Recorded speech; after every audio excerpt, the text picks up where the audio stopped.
राजा की आत्मा ईवीएम में है। सही है, सही है।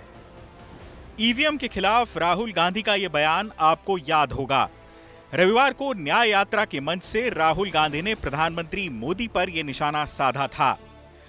इसके महज कुछ घंटों बाद ही नागपुर में कुछ सामाजिक संगठनों ने ईवीएम के खिलाफ आवाज बुलंद की है। इंडिया अगेंस्ट ईवीएम की मांग है कि ईवीएम की बजाय बैलेट पेपर से चुनाव कराए जाएं। ईवीएम का विरोध करने के लिए हर लोकसभा क्षेत्र में 400 उम्मीदवार मैदान में उतारने का लक्ष्य है, क्योंकि एक निर्वाचन क्षेत्र में 384 से ज्यादा उम्मीदवार होने पर चुनाव आयोग को बैलेट पेपर से चुनाव करवाने पड़ते हैं।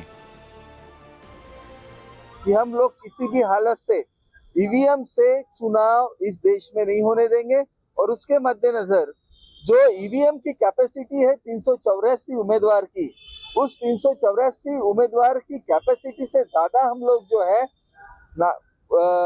प्रायोगिक तौर पे पहले हम नागपुर और रामटेक की जो कॉन्स्टिट्यूएंसी है उस कॉन्स्टिट्यूएंसी में हम 384 से ज्यादा यानी 400 के करीब और 400 से ज्यादा हम लोग उम्मीदवार देंगे और 400 से ज्यादा उम्मीदवार खड़े करके हम लोग जो है मांग करेंगे कि जो इन दोनों कॉन्स्टिट्यूएंसी के लिए कम से कम नागपुर और रामटेक के लिए कम से कम जो है वो बैलेट से ही चुनाव हो।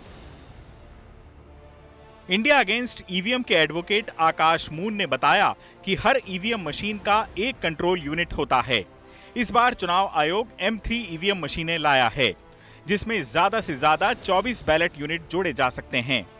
एक बैलेट यूनिट पर 16 उम्मीदवारों का नाम होता है, यानी कुल 384 उम्मीदवार आ सकते हैं। उम्मीदवारों की संख्या 384 से ज्यादा होने पर चुनाव आयोग को बैलेट पेपर से चुनाव कराने पड़ते हैं। इसी रणनीति के तहत इन लोगों की कोशिश है कि एक लोकसभा क्षेत्र में 400 से ज्यादा नॉमिनेशन फॉर्म भरवाए जाएं। मुहिम में कांग्रेस के पूर्व विधायक सुनील केदार भी शामिल हैं।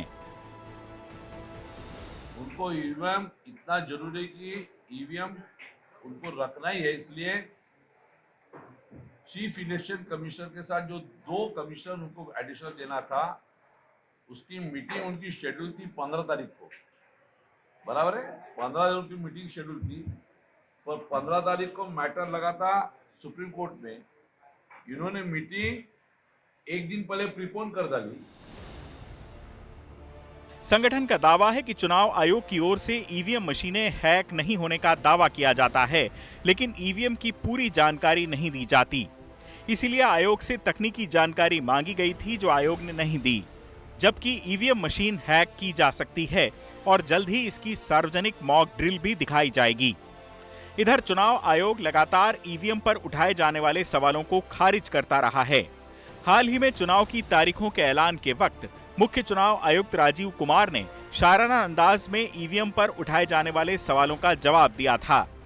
उन्होंने कहा था, वफा खुद से नहीं होती, खता ईवीएम की कहते हो। अधूरी हसरतों का इल्जाम हर बार हम पे लगाना ठीक नहीं। वफा खुद से नहीं होती, खता ईवीएम की कहते हो। चुनाव आज तक।